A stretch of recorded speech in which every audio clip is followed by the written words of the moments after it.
ദൈവതിരുനാമത്തിന് മഹത്വമുണ്ടാവട്ടെ. അപ്പോസ്തലനായ പത്രോസ് ശ്ലീഹായുടെ 2-ാം ലേഖനം 1-ാം അധ്യായം നമ്മളിന്ന് വായിക്കുകയും ധ്യാനിക്കുകയും ചെയ്യുന്നു. ദൈവത്തിൻ്റെ കൃപയും സമാധാനവും നമ്മുടെ ജീവിതത്തിൽ വർദ്ധിക്കുന്നത് കർത്താവിനെക്കുറിച്ചുള്ള അറിവ് മുഖാന്തരമാണ് നമുക്കറിയാം.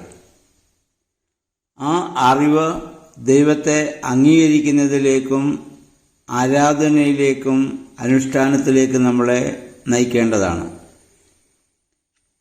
അപ്പം യേശുക്രിസ്തുവിനെ കുറിച്ചുള്ള അറിയേണ്ട കാര്യങ്ങൾ ഒന്നാമതായി പത്രോസ് ശ്ലീഹാ ഇവിടെ പറയുന്നു. അവൻ നമ്മുടെ രക്ഷയ്ക്കും ദൈവഭക്തിക്കും ആവശ്യമായവ പ്രദാനം ചെയ്തു. മനുഷ്യരക്ഷയ്ക്ക് ആവശ്യമായിട്ടുള്ളതൊക്കെ കർത്താവ് തൻ്റെ വചനത്തിലൂടെ പ്രവൃത്തിയിലൂടെ നമുക്ക് പ്രദാനം ചെയ്തു. രണ്ടാമത്, വളരെ വിലയേറിയ വാഗ്ദാനങ്ങളാണ് ദൈവം നമുക്ക് നൽകിയിരിക്കുന്നത്.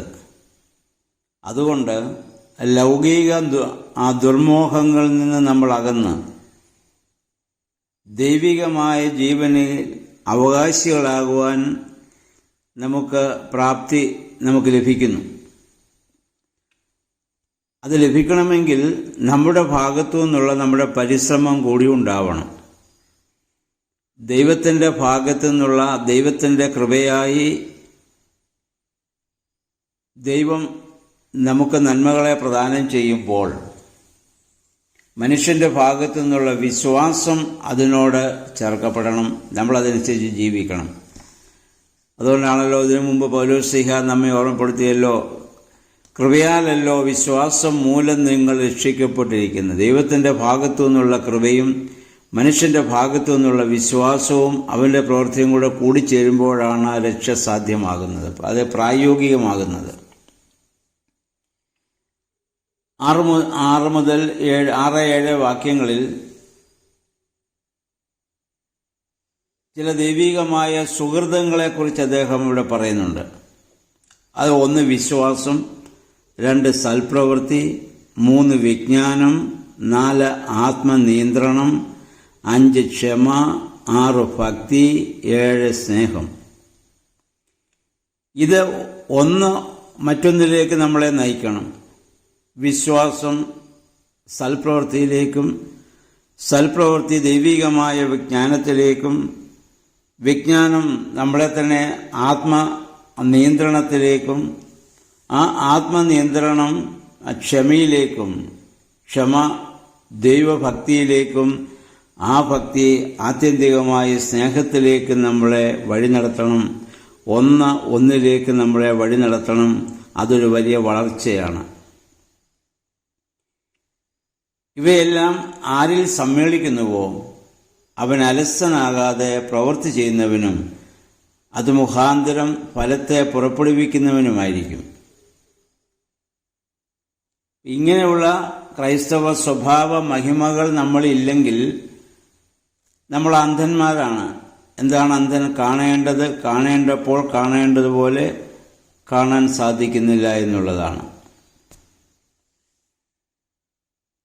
അപ്പം ദൈവത്തിൻ്റെതായ ആ വലിയ വിളിയിൽ നമുക്ക് ഉറച്ചു നിൽക്കുവാൻ സാധിക്കുന്നത് വിശ്വാസം കൊണ്ട് മാത്രമല്ല, അതോട് ചേർന്ന സൽപ്രവൃത്തികളും നമുക്ക് ആവശ്യമാണ്. ഇത് യാക്കോബ് ശ്ലീഹാ പറഞ്ഞത് നമ്മൾ വ്യക്തമായതിനു മുമ്പ് ധ്യാനിച്ചതാണല്ലോ.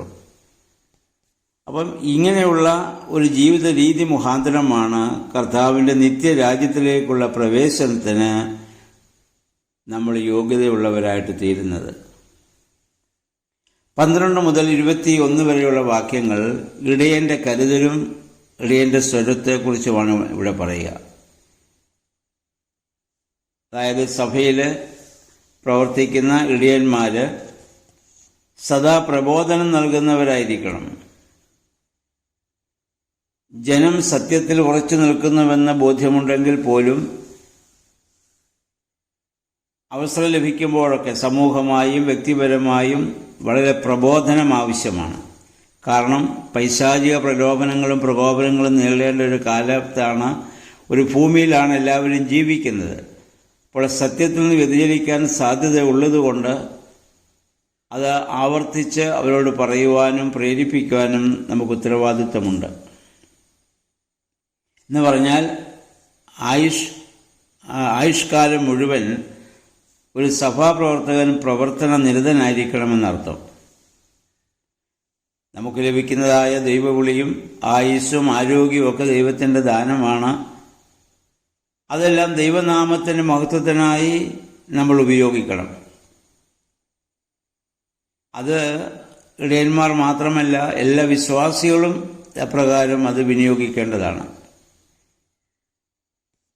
അതിനുശേഷം 13-ാം വാക്യത്തിൽ പത്രോസ്ലീഹ തൻ്റെ രക്തസാക്ഷിത്വം അടുത്തു എന്ന് ആത്മാവിനാൽ അറിഞ്ഞിട്ട് അദ്ദേഹം പറയുന്നു, ഞാൻ ഈ ലോകത്തിൽ നിന്നും വേർപെട്ട് കഴിഞ്ഞാലും ഞാൻ ഏൽപ്പിച്ച മഹാനിധി ആ യേശു ക്രിസ്തു, ആ ക്രിസ്തുവിനെക്കുറിച്ചുള്ള വിശ്വാസം നിങ്ങൾ സംരക്ഷിച്ചു കൊള്ളണമെന്ന്. ജനങ്ങൾക്കെന്നും ഓർക്കുവാൻ തക്കവണ്ണമുള്ളൊരു മാതൃകയും ഒരു പ്രബോധനവും അദ്ദേഹം നൽകിയിട്ടുണ്ട്. എല്ലാ ഇടയന്മാരിൽ നിന്നും ഇതാണ് വിശ്വാസികൾ പ്രതീക്ഷിക്കുന്നത്. ഒരു പ്രബോധകന്റെ അല്ലെങ്കിൽ പഠിപ്പിക്കുന്നവന്റെ പ്രധാന യോഗ്യത എന്താണ്? അവൻ ക്രിസ്തുവിനെ കണ്ടവൻ, അറിഞ്ഞവൻ, ക്രിസ്തുവിനെ ധരിച്ചവനുമായിരിക്കണം. ഇന്നത്തെ കാലത്ത് നമുക്കാർക്കും യേശു ക്രിസ്തുവിനെ ശാരീരികമായി നേരിട്ട് കാണാൻ പറ്റുന്നില്ല. പൗലോസ്ലീഹ പറഞ്ഞ പോലെ വിശ്വാസത്തിൻ്റെ കണ്ണുകളാൽ നമ്മൾ കാണുന്നു. അപ്രകാരം ആ ഒരു അനുഭവത്തിൽ നിന്ന് വേണം നമ്മൾ പ്രവർത്തിക്കാൻ എന്നുള്ളതാണ്. അന്നത്തെ കാലത്ത് പത്രോസ്ലീഹ നമുക്കറിയാം, യൂദാസിന് പകരം മത്തിയാസിനെ തിരഞ്ഞെടുക്കുന്ന സംഭവം അപ്പോസ്തല പ്രവൃത്തികൾ 1-ാം അധ്യായത്തിൽ നമ്മൾ വായിക്കുന്നുണ്ടല്ലോ. അവിടെ പറഞ്ഞത് യേശുവിൻ്റെ പരസ്യ ശുശ്രൂഷയുടെ ആരംഭം മുതൽ അവസാനം വരെ എല്ലാത്തിനും ദൃക്സാക്ഷിയായിരുന്ന ഒരുവനെ വേണം എന്നവിടെ ആവശ്യപ്പെടുന്നുണ്ട്. ഇന്ന് നമുക്ക് അത് സാധ്യമല്ല. എന്നാൽ കർത്താവിൻ്റെ ആ ജീവിതം ദൈവവചനത്തിലൂടെ നമുക്ക് പൂർണ്ണമായി വെളിവാക്കപ്പെട്ടിട്ടുണ്ട്. അത് പൂർണ്ണമായി മനസ്സിലാക്കിക്കൊണ്ട് വേണം മറ്റുള്ളവരെ നമ്മൾ പ്രബോധിപ്പിക്കുവാൻ. അല്ലാതെ കൽപ്പിത കഥകളും കൽപ്പിത ചിന്തകളുമല്ല നമ്മൾ പറയേണ്ടത്. പത്രോസ്ലീഹയുടെ ആ പ്രബോധനമെന്ന് പറയുന്നത് താൻ കർത്താവിൻ്റെ ആരംഭകാലം മുതൽ അവസാനം വരെ കർത്താവിനോട് ചേർന്ന് നടന്ന ഒരുപാട് മറ്റ് ശിഷ്യന്മാർക്ക് ലഭിക്കാത്ത ഒരുപാട് കാര്യങ്ങൾ നേരിൽ കാണാനും മനസ്സിലാക്കാനും സാധിച്ച ഒരു മഹത് വ്യക്തിയാണ്. ആ അനുഭവത്തിൽ നിന്നാണ് അദ്ദേഹം ഈ ലേഖനങ്ങൾ ഇതൊക്കെ എഴുതുന്നത് നമ്മൾ മനസ്സിലാക്കണം. യേശു ക്രിസ്തുവിൻ്റെ ആ മഹത്വത്തിന് പോലും അദ്ദേഹം ദൃക്സാക്ഷിയായി താബോർ മലയിൽ വെച്ച് മോശയും ഏലിയാവും ഒക്കെ യേശുവിനോട് സംസാരിക്കുന്നത് നേരിട്ട് കാണുകയും ഇവിടെ 3 കുടിലുണ്ടാക്കട്ടെ എന്ന് നിനക്ക് ഒന്ന് മോശയ്ക്കും ഏലിയാവിനും ഒക്കെ പത്രോസ്ലീഹ പറഞ്ഞതൊക്കെ നമ്മൾ വായിച്ചിട്ടുണ്ട്.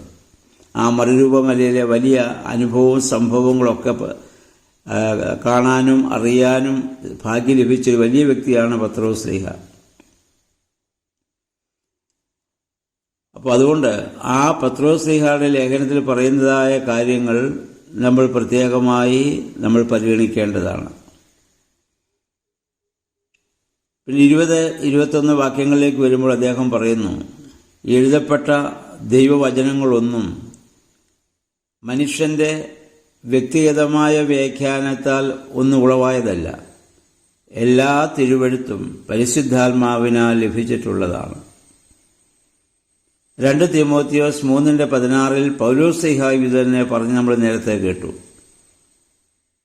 അല്ലാതെ മനുഷ്യ മനസ്സിലുണ്ടാകുന്ന ചില തോന്നലുകളോ അല്ലെങ്കിൽ ആശയങ്ങളോ അല്ല ദൈവവചനമായി രേഖപ്പെടുത്തിയിട്ടുള്ളത്. പ്രവാചകന്മാരിലൂടെയും സ്ത്രീഹന്മാരിലൂടെയും ഒക്കെ സംസാരിച്ചത് പരിശുദ്ധാത്മാവാണ്. വിശ്വാസ പ്രമാണത്തിൻ്റെ 3-ാം ഖണ്ഡികയിൽ നമ്മളിത് ചൊല്ലുന്നുണ്ട്. പരിശുദ്ധാത്മാവിൻ്റെ പ്രവർത്തനത്തെക്കുറിച്ച് പറയുമ്പോൾ നിബിയന്മാരും സ്ത്രീഹന്മാരും മുഖാന്തരം സംസാരിച്ചവൻ എന്നാണ് നമ്മളവിടെ രേഖപ്പെടുത്തിയിട്ടുള്ളത്. നമ്മളിന്നും വിശ്വാസ പ്രമാണമായിട്ട് ചൊല്ലുന്നത് നിബിയന്മാരും സ്ത്രീഹന്മാരും മുഖാന്തരം സംസാരിച്ചവൻ. അപ്പം നിവ്യന്മാരെന്ന് പറഞ്ഞാൽ പ്രവാചകന്മാർ. അപ്പം പ്രവാചകന്മാരിലൂടെ സ്ത്രീഹന്മാരിലൂടെ എല്ലാം സംസാരിച്ചത് ദൈവത്തിൻ്റെ പരിശുദ്ധാത്മാവാണ്. ആ സംസാരിച്ച കാര്യങ്ങളാണ് അവരെ എഴുതി നമുക്ക് നൽകിയിട്ടുള്ളത്. അതാണ് വേദപുസ്തകത്തിൻ്റെ ഏറ്റവും വലിയ പ്രാധാന്യം എന്ന് പറയുന്നത്. അപ്പം അതിൽ പറയുന്ന കാര്യങ്ങളൊക്കെ വിശ്വസിക്കാൻ നമ്മൾ ബാധ്യസ്ഥരാണ്. കാരണം അവർ നേരിട്ട് കണ്ട ദൃക്സാക്ഷികളാണ്.